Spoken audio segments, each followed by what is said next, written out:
Hello, NCAC sports fans, and welcome back to another episode of This Week in the NCAC. I'm your host, Brett Billhart. On this week's show, we'll celebrate the achievements of those winter sports and spring sports student athletes who are named NCAC Athletes of the Week in their respective sports for the week ending on Sunday, February the 16th.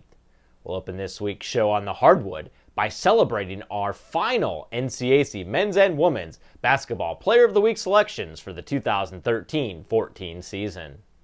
In men's hoops, the weekly award went to Oberlin senior forward Jeff Simpson, who helped keep the Yeomen's postseason chances alive by spearheading a 91-79 come-from-behind victory over Hiram on Saturday.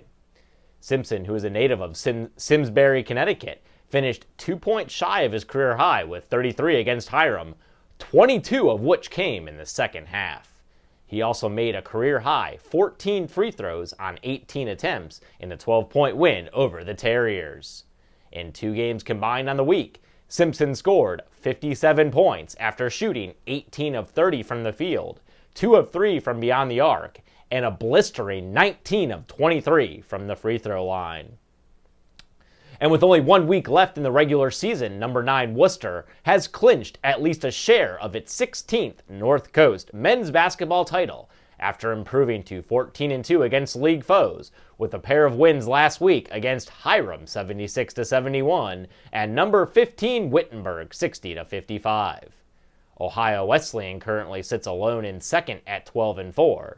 DePaul and Wittenberg are tied for third at 11-5. Denison and Kenyon are tied for 5th at 8-8. Wabash is 7th at 7-9. Oberlin is 8th at 4-12. Hiram is 9th at 3-13. And Allegheny is 10th at 2-14. The NCAC men's basketball regular season concludes this week with 5 games each on Wednesday and Saturday, highlighted by Wittenberg hosting Kenyon on Wednesday and DePaul traveling to number 14 Ohio Wesleyan on Saturday. In women's basketball, DePaul senior Alex Gasaway garnered the weekly award after leading the top-ranked Tigers to a pair of conference wins last week against Wittenberg 73-48 and Kenyon 80-47. Gasaway, a resident of Crawfordsville, Indiana, matched a season-high effort with 20 points against Kenyon and established a new season-high performance with 11 rebounds at Wittenberg. On the week, Gasaway scored 31 points, shot 12 of 24 from the field, 3 of 6 from beyond the arc, and a perfect 4 of 4 from the free throw line. She also added 19 rebounds, 2 block shots, and 2 assists on the week.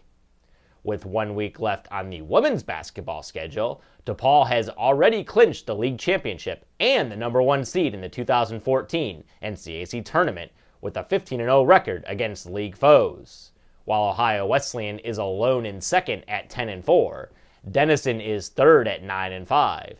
Kenyon and Wittenberg are tied for 4th at 8-6. Allegheny is 6th at 7-7. Oberlin is 7th at 4-10.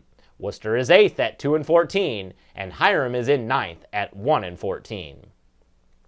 There are 8 games left on the NCAC women's schedule, highlighted by Kenyon hosting Wittenberg on Wednesday and Denison traveling to Allegheny on Saturday.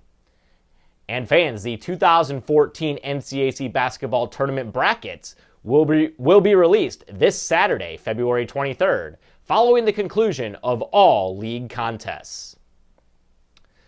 And we'll now step into the starting blocks and recognize our weekly award winners in both men's and women's indoor track and field.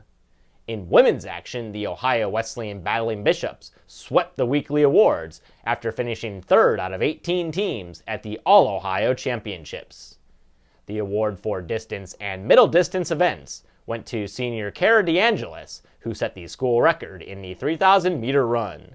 DeAngelis, a native of Norton, Ohio, and a graduate of Ellett High School, finished first in the event at the All-Ohio meet with a time of 9:53:37, eclipsing her own school record of 10:00:82 she set earlier this season.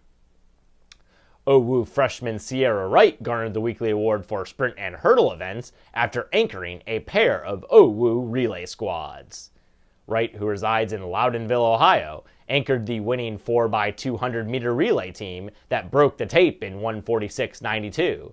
And then she also ran the final leg on the 4x400-meter relay that finished third overall with a time of 4:05.56.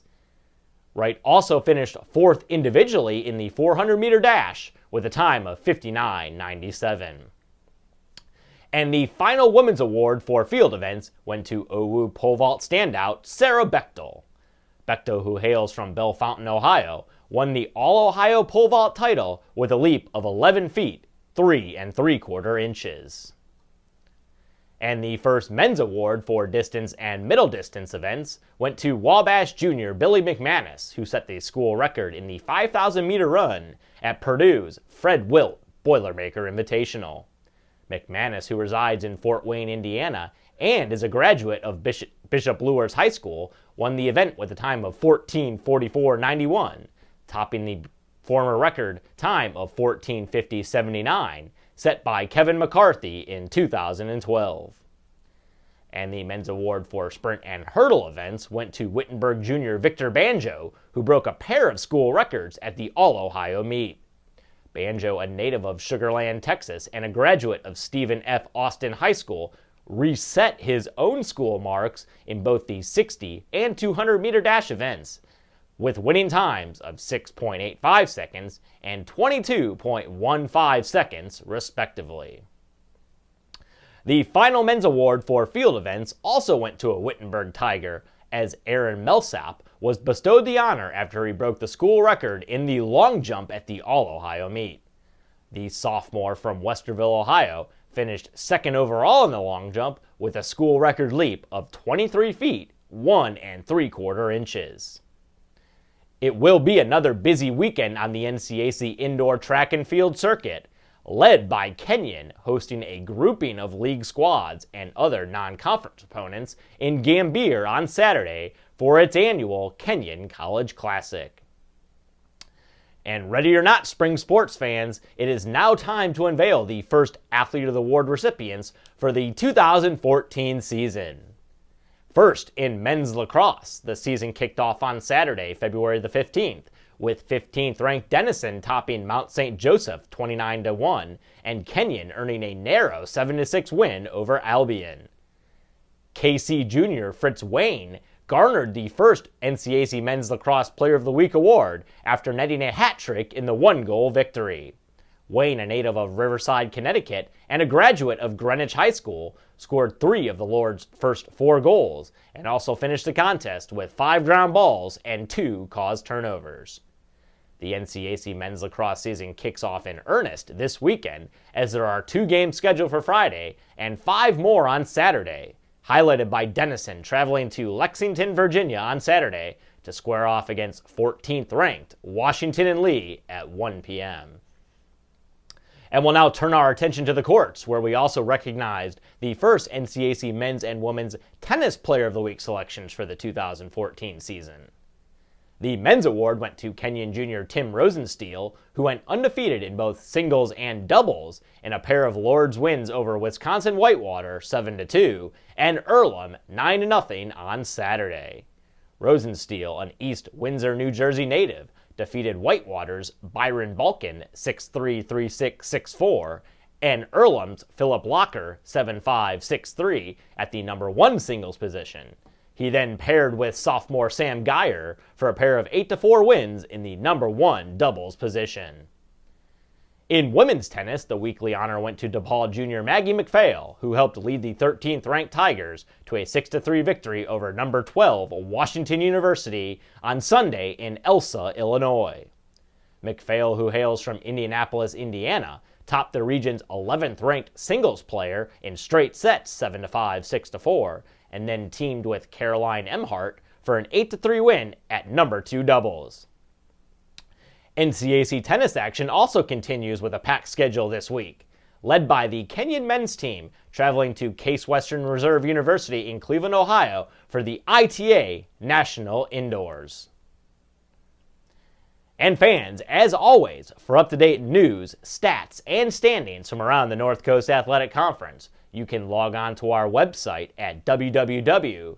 www.northcoast.org. Also be sure to follow us on Twitter at NCAC, as well as like us on Facebook. And for the entire conference staff, I'm Brett Billhart, and thanks for watching.